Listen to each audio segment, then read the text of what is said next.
Exercise 1.2 question number 1। यहाँ पे क्या बोला गया है, express each number as a product of its prime factors. अब प्राइम फैक्टर्स की हमें इसको प्राइम फैक्टराइजेशन करना है। अब प्राइम फैक्टराइजेशन हमने पिछली क्लास में सीख रखा है, ठीक है। तो हम प्राइम फैक्टराइजेशन स्टार्ट करते हैं। सबसे पहला क्वेश्चन है हमारे पास 140, ठीक है। तो इसको प्राइम फैक्टराइज करना है। ये सारे क्वेश्चन है, इनका एग्ज़ाम में जैसे आंसर लिखना है मैं आपको उसके सामने लिख लिख के दिखा दूंगा। बाकी जो रफ वर्क है, मैं रफ वर्क जो है दूसरे पन्नों पे कर रहा हूँ, ठीक है। तो 140 है, मैंने लिखा 140। ये सारा रफ वर्क है जो आपको करना है। 140 ये हमने देखा 140 किसके टेबल में आता है, 2 के टेबल में आता है। क्यों? क्योंकि लास्ट में इसके क्या है, 0। तो किसी भी नंबर के लास्ट में अगर 0, 2, 4, 6 या फिर 8 होता है तो वो 2 से डिविजिबल होता है, ठीक है। यहाँ पे क्या है, नंबर के लास्ट में 0 है, यूनिट प्लेस पे क्या है, 0 है, तो इसका मतलब 2 से डिविजिबल है।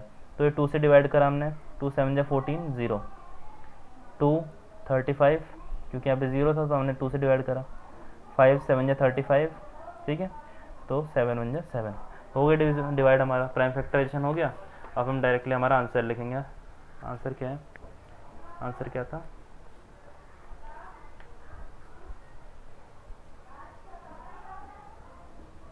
टू की पावर 2, क्योंकि 2 2 बार है, ठीक है, इंटू 5 इंटू 7 आ गया हमारा आंसर।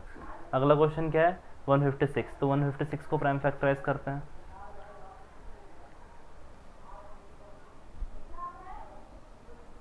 अब यहाँ पे यूनिट प्लेस पे क्या है, 6, तो लास्ट में क्या है 6, तो 2 से डिविजिबल है। 2 7 जा 14, 14 1 15, 2 8 जा 16, 2 3 जा 6, 6 1 7, 2 9 जा 18, 3 1 जा 3, 3 3 जा 9, 13 1 जा 30, ठीक है। तो यहाँ पे हमने क्या देखा, ये क्या है, 2/2/3/13, ठीक है। तो इसका मतलब 2 का स्क्वायर बाई 3/13। हम इसको फेयर में कर लेते हैं। हमारा फाइनल आंसर जो है क्या क्या हो जाएगा, 156 क्या था, 2 का स्क्वायर बाई 3/13, 2 का स्क्वायर बाई 3/13, ठीक है। अगला क्वेश्चन हमारा 3825, इसको रफ में करते हैं। 3825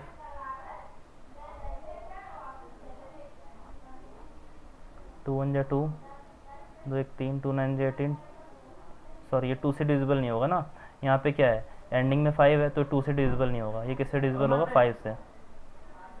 ये 5 से डिविजिबल होगा, तो हम इसको 5 से डिवाइड करते हैं। 5 से 35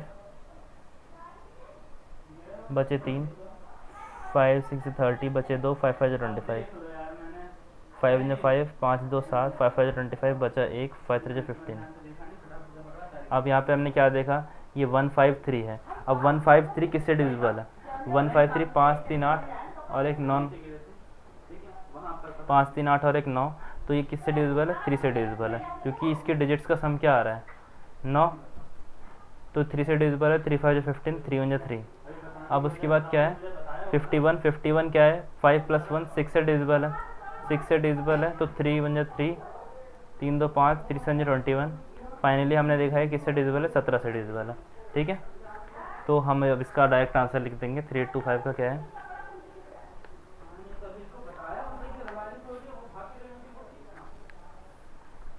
क्या आ रहा था आंसर 3825 वाले का, ये था हमारा, ये रहा 5 का स्क्वायर 5 इंटू 5 इंटू 3 का स्क्वायर इंटू 17, ठीक है।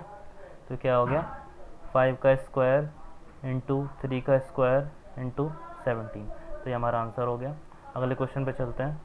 5005, इसका रफ वर्क हम रफ में स्टार्ट करते हैं।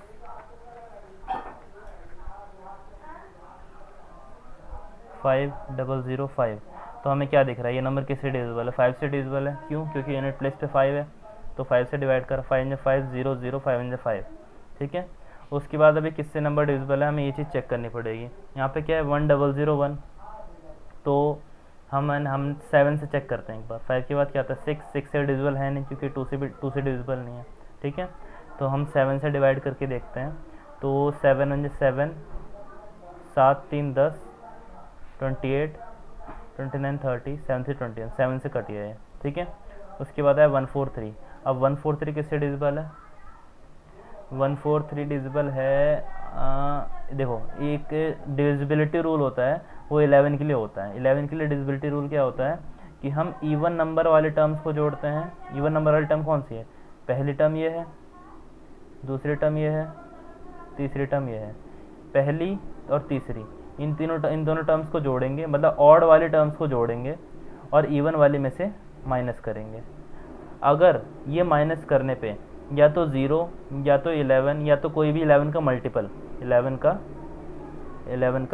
मल्टीपल आता है, तो इसका मतलब ये नंबर 11 से डिविजिबल है।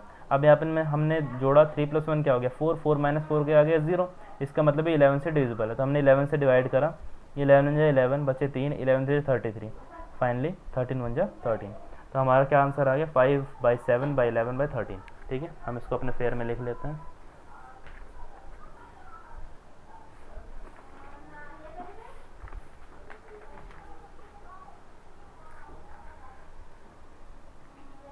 Five by 7/11/13। ठीक है, लास्ट क्वेश्चन है हमारे पास 7429। अब 7429 किससे डिविजिबल है? 7429 को हम रफ में करके देखते हैं। 7429 7 से चेक करते हैं। चलो 7 × 7, 7 × 6 = 42, और फिर लास्ट में क्या बच रहा है 7 × 7 2 बच जा रहा है, तो 7 से डिविजिबल नहीं है। ठीक है, 11 से चेक करते हैं। चलो 11 से चेक करा तो 11 × 6 = 66, 66 और फिर 6 8 14, 8 82, 82 11 11 7 = 77, 77 + 77 78, 79 71 72। तो ये इससे भी डिविजिबल नहीं है, फाइनली नहीं हो पा रहा है। तो 13 से चेक करते हैं।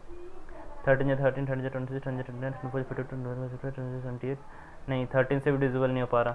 तो हमने देखा कि ये किससे डिविजिबल हो रहा है, 17 से डिविजिबल हो रहा है। 17 से डिवाइड हो जा रहा है, और 17 से डिवाइड होने के बाद क्या बच रहा है यहाँ पे 17 4 जा, ठीक है, फिर 17 3 जा, ठीक है, फिर 17 7 जा, ठीक है। फिर उसके बाद ये नंबर 19 से डिवाइड हो जाता है। 19 से डिवाइड करा तो यहाँ पे क्या बचा 23, 23 1 जा 23। ठीक है, तो ये हमारे पास आंसर आ गया 17/19/23। ये आपको एक नंबर से डिवाइड कर करके देखना पड़ेगा। 17/19/23। तो ये हमारा पहला क्वेश्चन यहाँ पे सॉल्व हो गया। Thank you for watching.